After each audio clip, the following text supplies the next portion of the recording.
Hi, I'm Stephanie Wijkstrom. I am a licensed counselor. I specialize in marriage counseling, and I'm the founder of the Counseling and Wellness Center of Pittsburgh. I'm going to talk a bit about the Gottman Four Horsemen of the Apocalypse and help you understand what the antidotes are. So the Gottman Method refers to the Four Horsemen of the Apocalypse to identify what are some of the common forms of communication symptoms that couples and relationships exhibit when they are in distress. Let's examine what they are. Is much like the biblical horsemen, the Gottman horsemen predict the end times. In relationship terms, they can be used to predict the level of severity of the problems and even the likelihood of divorce.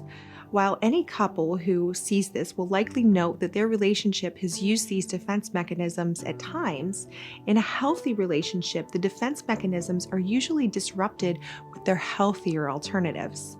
Criticism. Number one, it's easy to become critical. Many of us are often self-critical, and some are critical of our partner.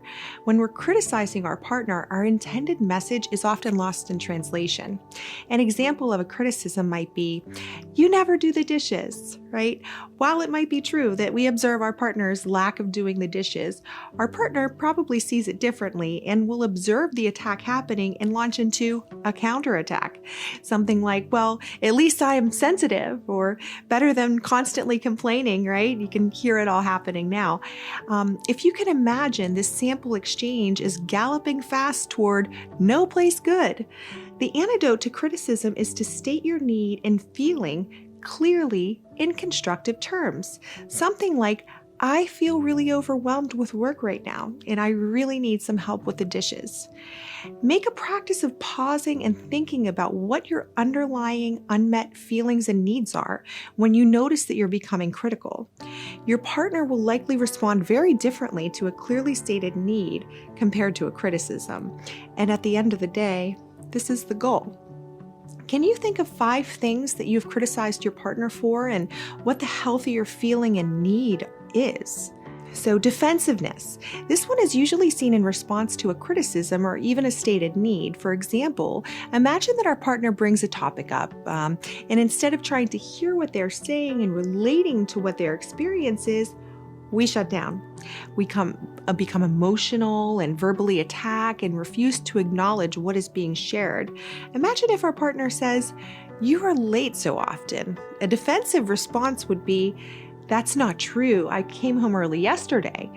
Being accountable would urge us to imagine what is true about your partner's statement. An accountable response would be, "I know I've been late a few times this week, and I understand that it's frustrating for you. I'm sorry, I do want to work on this." It's so very important to recognize that we make mistakes. We will do things in a way that sometimes irritates our partner. But when they share those feelings, we need to be able to validate each other and take a lesson away from what is shared. Accountability is huge in relationship terms. It allows our partner to understand that we understand them and that we're willing to make changes to care about their thoughts, feelings, and needs. Can you think of a couple of times that you were defensive with your partner and come up with an accountable response instead? Next, we can move on to stonewalling. This is when we shut down. Externally, a person who practices this defense mechanism, they may appear completely not present. Think deer in the headlights syndrome. Internally, they are likely experiencing hyperarousal. Sometimes the heart rates of those who are stonewalling crescendo well above 130 beats per minute. When in this state, it's not a time to problem solve. We are in fight or flight mode. And the irony is that the person who observes stonewalling imagines that their partner doesn't care at all. But the truth is they're flooded. They cannot respond well.